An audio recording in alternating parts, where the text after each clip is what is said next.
Kita tak ada masa dah tuan-tuan. Besok orang tinggalkan kita di dalam kubur dalam keadaan seorang diri dan tidak ada teman.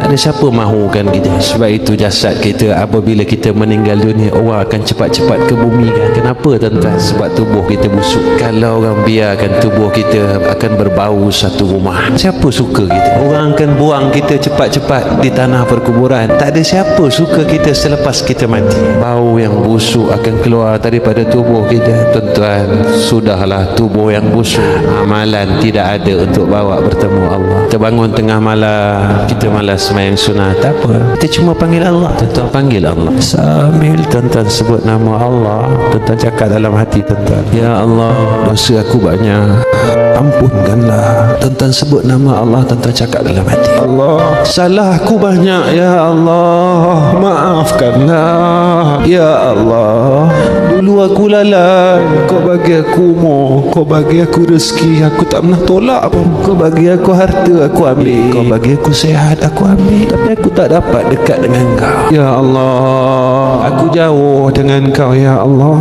Umur aku makin lama makin hampir kepada kematian. Tapi aku seolah-olah tidak mengingati akan kematian, dan aku tidak merasakan akan mati.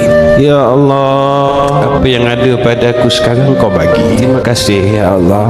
Terima kasih ya Allah. Mudah-mudahan dengan bila kita selalu panggil Allah, kita masuk dalam golongan orang yang Allah sayang.